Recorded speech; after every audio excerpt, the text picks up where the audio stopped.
आखिर सुखी कौन है। एक समय की बात है, एक बहुत बड़ा राजा था। उसके पास विशाल महल थे, अपार धन था, अनेकों सेवक थे, शक्तिशाली सेना थी। जो चाहे वो पल भर में प्राप्त कर सकता था। लेकिन एक समस्या थी, रात को उसे नींद नहीं आती थी।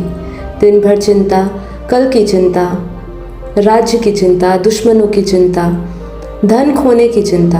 बाहर से वह सफल था, लेकिन भीतर से वह टूटा हुआ था। एक दिन वह भेष बदलकर अपने राज्य का भ्रमण करने निकला। जंगल के रास्ते में उसने एक वृद्ध साधु को देखा। ना कोई महल, ना कोई धन, ना कोई सेवक। एक साधारण सा वृक्ष के नीचे बैठे थे, लेकिन उनके चेहरे पर एक अपार शांति थी, जैसे राजा ने किसी के चेहरे पर नहीं देखी थी। साधु मंद मंद मुस्कुरा रहे थे। राजा से रहा नहीं गया। वह उनके पास गया और बोला, महाराज, मेरे पास सब कुछ है, फिर भी मैं अशांत हूँ। आपके पास कुछ भी नहीं है, फिर भी आप इतने प्रसन्न कैसे हैं? साधु मुस्कुराए। उन्होंने पास पड़े एक पात्र में जल भरकर राजा को दिखाया। फिर बोला, राजन, इस जल में चंद्रमा दिखाई दे रहा है? राजा बोला, हाँ। साधु ने पात्र को जोर से हिला दिया। जल डगमगा गया। चंद्रमा का प्रतिबिंब टूट गया। साधु ने पूछा, अब दिखाई दे रहा है?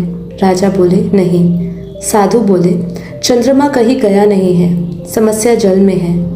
जब तक जल अशांत है, प्रतिबिंब नहीं दिखाई देगा। इसी प्रकार आत्मा का आनंद कहीं खोया नहीं है। तुम्हारा मन अशांत है, इसीलिए सुख दिखाई नहीं दे रहा है। राजा स्तब्ध रह गया।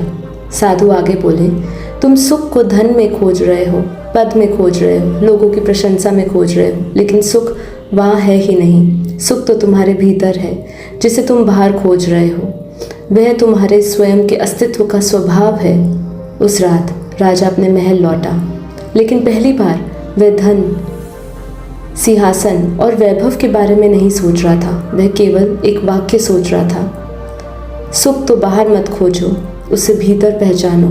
वही बात उपनिषद भी कहते हैं, वही बात भगवान श्री कृष्ण भी कहते हैं। जिसके भीतर शांति नहीं, उसे सुख कैसे मिलेगा?